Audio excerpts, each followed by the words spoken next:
இந்த ஐஷி கோஷை பத்தி சொல்லணும்னா ஜவஹர்லால் நேரு யூனிவர்சிட்டி இருக்கு இல்லைங்களா, JNU, அங்க இவங்க வந்து இந்த ஸ்டூடெண்ட் ஃபெடரேஷன் ஆஃப் இந்தியா, அது வந்து ஸ்டூடெண்ட் ஃபெடரேஷன் ஆஃப் இந்தியாங்கிறது வந்து கம்யூனிஸ்ட் சார்ந்த ஒரு மாணவர் யூனியன், அதுல தலைவியா இருந்தாங்க. அங்க தேர்ந்தெடுக்கப்பட்ட தலைவர் பயங்கரமா மோடிக்கு எதிராக, பாஜகவுக்கு எதிராக, இந்துத்துவாவுக்கு எதிராக எல்லாம் பேசினாங்க. இவங்க மேற்கு வங்கத்தை சேர்ந்தவங்க.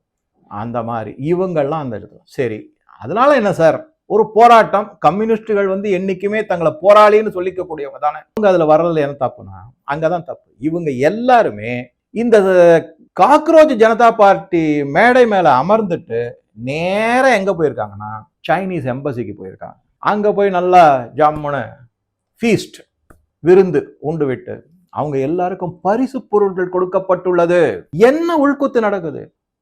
ராகுல் காந்தி இதே மாதிரிதான் communist party of China, Chinese communist party CCP, அவங்க கூட போய் ஒரு ஒப்பந்தம் வேற போட்டு வந்தார். 2008 என்னமோ போட்டு வந்தார். இப்ப இவங்க இந்த மாதிரி போய் கம்யூனிஸ்ட் தலைவர்களும் மாணவர்களும், முன்னாள் மாணவர்கள், இவங்க எல்லாரும் சைனீஸ் எம்பசிக்கு போய் விருந்து உண்டு. அங்க என்ன டிஸ்கஷன் நடந்தது என்ன யாருக்கும் தெரியாது. பரிசு பொருட்கள்லாம் வாங்கிட்டு வந்தோம். அந்த போட்டோலாம் இருக்கு, நான் உங்ககிட்ட காமி. இது ஒரு பக்கம். இதுக்கு அடுத்ததா அந்த இடத்துல யார் யாரெல்லாம் வந்திருக்காங்க அப்படின்னு பாத்தீங்கன்னா நீங்க ஆச்சரியப்படுவீங்க. 2 முக்கியமான நபரை பத்தி சொல்றேன். ஒருத்தர் பேரு நந்திதா நரேன் அப்படிங்கிறவர், இவருடைய கணவர் பேரு ரஷீத் அன்சாரி அப்படிங்கிறவர். அடுத்தவங்க வந்து கர்கி ராவத் அப்படிங்கிறவர், இவருடைய கணவர் பெயர் யூசுப் அன்சாரி. சார், இந்த 2 கணவர் பெயர் சொன்னீங்களா, இவங்க யாரு அப்படின்னா முன்னாள் துணை ஜனாதிபதியா இருந்தாருங்களா ஹமீத் அன்சாரின்னு. இந்தியாவிற்கு பாகிஸ்தான்லயும் துருக்கியிலையும் போய் உளவாளிகளை காண்பித்து கொடுத்து அவர்கள் உயிரை காவு வாங்கியவர் அந்த ஹமீத் அன்சாரி. இதை பத்தி ஓப்பன் தகவல்கள்லாம் இருக்கு. நான் ஒன்னும் அவர் மேல அப்படியே குருட்டுத்தனமா ஒரு குற்றச்சாட்டை வைக்கல, நான் ஓப்பனா இருக்கு. அவர் ராஜ்யசபால வந்து ஸ்பீக்கரா வேற இருந்தார், சபாநாயகரா இருந்தார். மாயாவதி அடிக்கடி அவரை பத்தி ஓப்பனா சொல்லுவாங்க. நீங்க பாட்டுக்கு 12 மணி ஆனா நமாஸ்னு எந்திரிச்சு போயிடுறீங்க, இது என்ன வந்து உங்களுக்கு வந்து ரிலிஜன் தான் முக்கியம்னா நீ இந்த பதவியை விட்டு அங்கே இருக்க வேண்டியதான், இங்க எதுக்கு வரீங்க அப்படின்னு கண்ணாப்பண்ணு சத்தம் போட்டிருக்காங்க மாயாவதி. அதற்கான ஆதாரங்களும் இருக்கு. அந்த மாதிரி அவர் சபையை கலைச்சிடுவார், சபை அட்ஜாண்ட் அப்படின்னு சொல்லிட்டு தள்ளி வைக்கிறேன் அப்படின்னு சொல்லிட்டு அவர் பாட்டுக்கு நமாஸ் படிக்க போயிடுவார். அப்பேற்பட்டவருடைய மகன்கள் இந்த யூசுப் அன்சாரியும் ரஷீத் அன்சாரி. சரி, ஓகே, அதை இருந்துட்டு போகுது. இவர்கள்லாம் இந்து. இந்த 2 பெண்மணிகள் இந்துக்கள், அவங்க தெரியும். இவங்க இந்த மேடை மேல உட்காந்துக்கிட்டு, இந்த காக்ரோச் ஜனதா பார்ட்டி ஜந்தர் மந்தர் மேடை மேல உட்காந்துக்கிட்டு என்ன பரப்புரை செய்யறாங்கன்னா அல்லாஹ் இஸ் கிரேட் அப்படிங்கிற மாதிரி ஒரு பரப்புரை, அதை பத்தி பேசிக்கிட்டு இருக்காங்க. இது ஒரு பக்கம். இதை தவிர சில ஸ்டூடெண்ட் அங்க வந்து இந்த டபிள்யூ அப்படின்வாங்க, அதாவது இந்த இது மாதிரி இருக்கும் பறை அப்படின்னு நம்ம சொல்றோம், அதுல அப்படியே தட்டிக்கிட்டே பாடிக்கிட்டே இருப்பாங்க. இந்த லெஃப்ட் பார்ட்டிஸ், லெஃப்ட் ஸ்டூடெண்ட்ஸ், இவங்க எல்லாமே போராட்டம் நடத்தினா அந்த கண்டிப்பா அந்த பறை மேளம் இருக்கும், அது தட்டிக்கிட்டே இருப்பாங்க, பாடிட்டு அதை தட்டிக்கிட்டு பாடிக்கிட்டு ஒரு ஸ்ட்ரீட் பிளே பண்றாங்க. அதுல ஒரு பெண்மணியும் ஒரு ஆணும் வந்து ஸ்ட்ரீட் பிளே, தெரு நாடகம்ன்றாங்களே, தெரு கூத்து கிடையாது, தெரு நாடகம். இவங்க பண்றது எல்லாமே நாடகம் தான், இது எதுவுமே உண்மை கிடையாது. சரி, இந்த தெரு நாடகத்துல என்ன சொல்றாங்கன்னா, எங்களுக்கு வேலை இல்லை, அந்த வேலை கொடுக்கறதுக்கு அல்லாஹ் நீ தான் எங்களுக்கு உதவி செய்யணும்.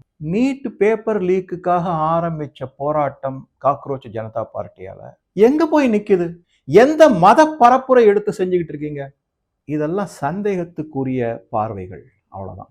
சரி, அடுத்தது இதுக்கப்புறம் இங்க யார் யாரெல்லாம் வந்திருக்கேன்னு, நிறைய 2ஆம் கட்ட நடிகைகள், ராக்கி சாவந்த், ஷபானாஸ், பராபாஸ்கர், சோனாக்ஷி சின்ஹா, பிரகாஷ் ராஜ், நசருதீன் ஷா, இந்த மாதிரி பல நடிகர்கள் வேற, நடிகைகள் எல்லாம் 2ஆம் கட்டம். யாரும் பெரிய ஹீரோஸ் யாரும் ஒன்றும் கிடையாது, இவங்கெல்லாம் வேற அங்க வந்திருக்காங்க. இது ஒரு பக்கம் ஓடிக்கிட்டு இருக்கு.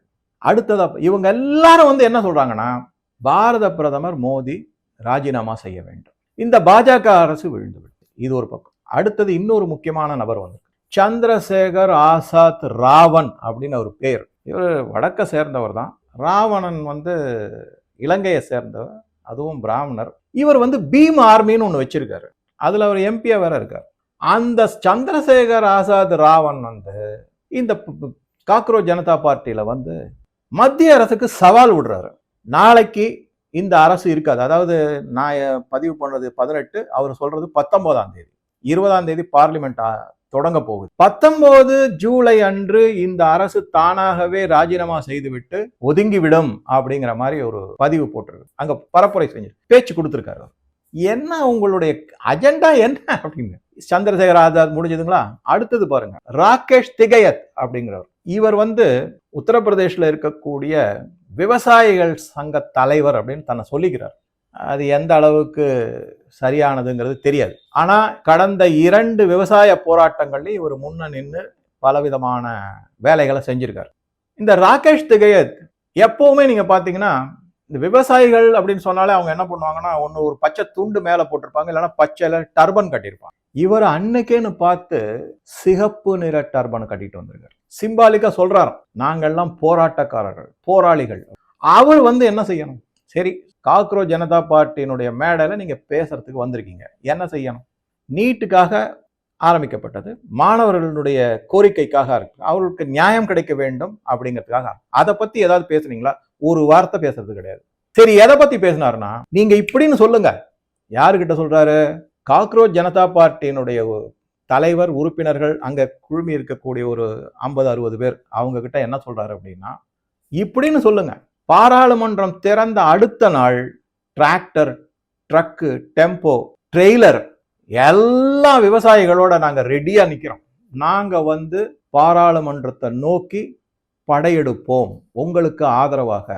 விவசாயிகளுக்கும் நீட் பேப்பர் லீக்குக்கும் என்ன சம்பந்தம்? சரி, ஒருவேளை அவங்களுடைய வாரிசுகள் இந்த நாள பாதிக்கப்பட்டிருக்காங்கன்னா அதை பத்தி பேசாம விவசாயிகள், சரி அப்படியே வர்றவங்க, ஐயா நீங்க எதுக்காக விவசாயிகள் பேரணி இப்ப பாராளுமன்றத்தை நோக்கி நடத்த போறீங்க அப்படின்னு கேட்டா, இந்தியாவும் அமெரிக்காவும் ஒப்பந்தம் போட்டிருக்காங்க, அது எங்களுக்கு சரியில்லை, அதனால எங்களுக்கு பாதிப்பு அதிகம். விவசாயிகளுக்காக உயிரே கொடுக்குறாரு பாரத பிரதமர். இப்ப சமீபத்தில் ஒன்று படித்தேன், ராபர்ட் எஃப் கெனடி, RFK அப்படின்னு சொல்லுவாங்க.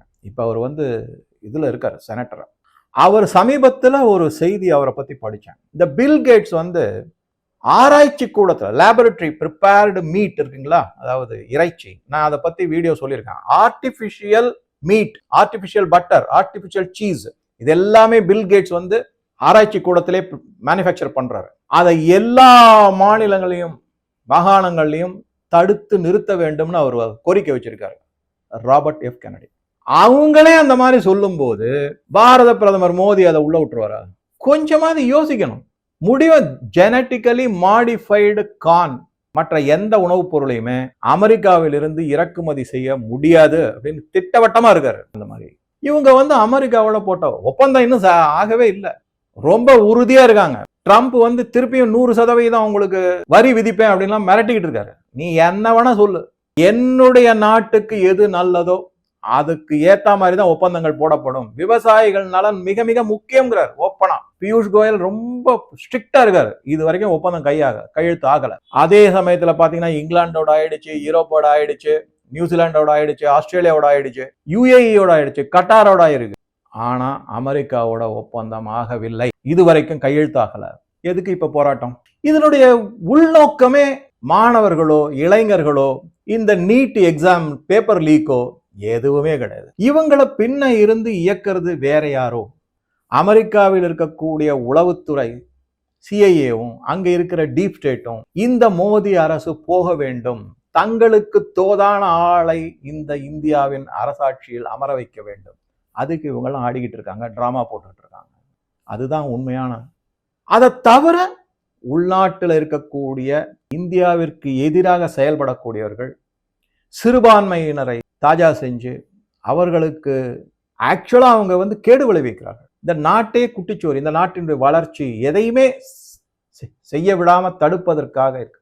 ஏன்னா பல நியாயமான நேர்மையான முன்னெடுப்புகளை இப்ப இருக்கிற மத்திய அரசு செஞ்சுக்கிட்டு வருது. நான் சொன்ன மாதிரி எவ்வளவோ பில்லு, எவ்வளவோ முன்னெடுப்புகள்லாம் அதெல்லாத்தையும் தடுத்து நிறுத்தி வளர்ச்சியை தடுத்துடணும், அதுதான் முக்கியமானது. அதுக்கு இவங்கெல்லாம் துணை போயிட்டு இருக்காங்க.